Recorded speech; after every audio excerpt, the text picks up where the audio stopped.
Bonjour à tous, et écoutez, on se retrouve dans la serre en cette fin de saison. Voilà, donc là comme vous pouvez le voir derrière moi, la serre est implantée en couvert.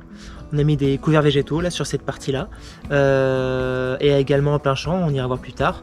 Donc l'intérêt des couverts, qu'est-ce que c'est? C'est de permettre au sol de se reposer. Voilà, durant l'hiver, à la fin de la saison des tomates, c'est une culture qui va être implantée entre généralement deux cultures pour avoir un but, tout simplement laisser le temps au sol de se régénérer, de faire de la matière organique, d'apporter des minéraux, de restructurer également le sol. Et donc c'est ce qui est recherché ici, c'est pour ça qu'on sème ici des couverts végétaux. Voilà. Donc nous on sème des couverts végétaux d'abord pour que le sol ne reste pas à nu, parce que c'est très mauvais quand un sol reste à nu, il va se couvrir avec des adventices ou des mauvaises herbes.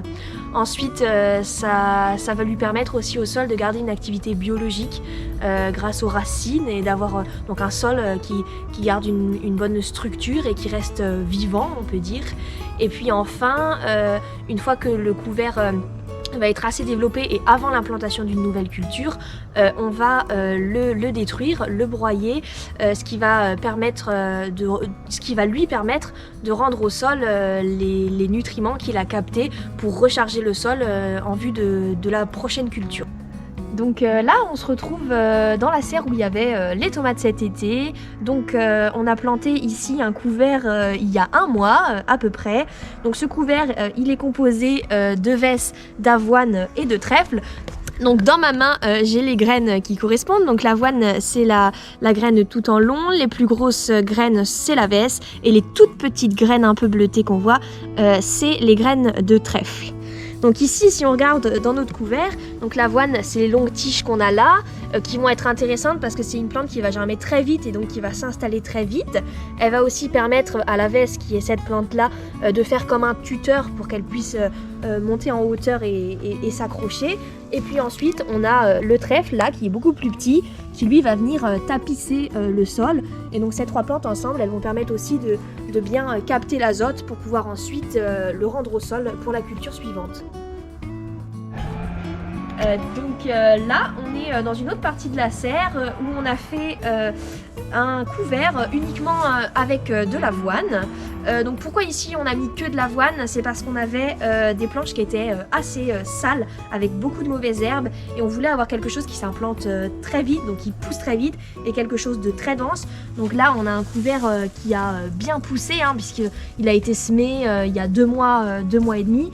Donc il a fait beaucoup de feuillage, beaucoup de biomasse et ça a permis d'étouffer les mauvaises herbes qui pouvaient vouloir pousser au pied de ces plantes. Donc là, on se retrouve en plein champ où les couverts, ils ont un rôle peut-être presque plus important que dans la serre parce que ici, un sol qui reste nu, c'est un sol qui va subir les aléas climatiques, notamment qui va être tassé par les pluies et ça va faire un sol qui va devenir un petit peu imperméable et où les éléments vont pouvoir être lessivés. Donc c'est vraiment très mauvais. Donc là, derrière moi, on a semé de la moutarde. Pourquoi de la moutarde? C'est parce que ça a été semé en fin d'été, il y a à peu près 3 mois et c'est une plante qui va pousser très vite et qui va aussi pouvoir s'implanter dans une situation sèche, donc avec peu d'eau. Donc je vous montre les graines. Donc les graines de moutarde, c'est des toutes petites graines comme ça, donc on a semé à la volée. Voilà, et donc ici on a obtenu un couvert qui est très très dense et pareil on a très peu d'adventices qui auront poussé au pied et donc ça nous fait une très forte biomasse qui va être très intéressante et donc on va broyer bientôt parce qu'elle arrive en fleurs. Donc il faut surtout penser à bien la broyer avant d'avoir les graines, sinon on aura des graines qui vont regermer dans la culture suivante et c'est pas du tout ce qu'on veut. Donc là on va essayer assez rapidement de le broyer pour qu'il puisse continuer de couvrir le sol durant l'hiver tout en se dégradant tranquillement. Donc la moutarde a été choisie ici parce que ici il n'y aura pas de chou l'année prochaine. Là ici l'année prochaine il y aura il va y avoir de la patate douce je crois. Mais en tout cas c'est sûr il n'y aura pas de chou. Voilà. Parce que forcément le chou et moutarde sont la même famille. Donc derrière si on continue, si on réimplante une culture de chou derrière la moutarde, on risque de continuer à entretenir les ravageurs et les maladies qui sont similaires à ces cultures. Voilà, là on se retrouve dans une parcelle de patates douces où on n'a pas eu le temps malheureusement de reprendre le sol après la récolte et où le sol est resté à nu et là du coup on voit bien tout de suite la différence et l'intérêt d'avoir découvert, c'est que là le sol il est plombé et là vraiment je stresse comment je vais le reprendre au printemps, je pense que je vais vraiment galérer. On tenait également à vous montrer le couvert de sarrasin qui avait été implanté été 2022, voilà, au mois d'août, et détruit en octobre 2022. Donc un développement très rapide, par contre une montée à graines assez rapide, il faut faire gaffe à cette culture. Mais le gros intérêt du sarrasin, c'est de par son effet allélopathique sur les autres adventices, il permet de limiter le salissement. Et donc c'était le gros intérêt de l'implantation de ce couvert sur cette parcelle qui était très sale.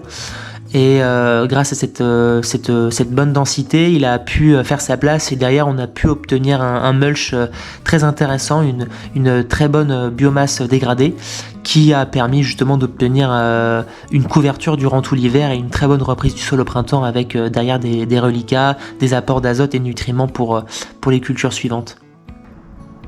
Et bah écoutez, voilà, on arrive à la fin de cette vidéo, on vous remercie de nous avoir suivis. On espère que ça vous a plu et puis on vous dit à très bientôt dans une prochaine vidéo. On verra ensemble la destruction des couverts et puis les prochains chantiers du mois de janvier, de février. À très bientôt.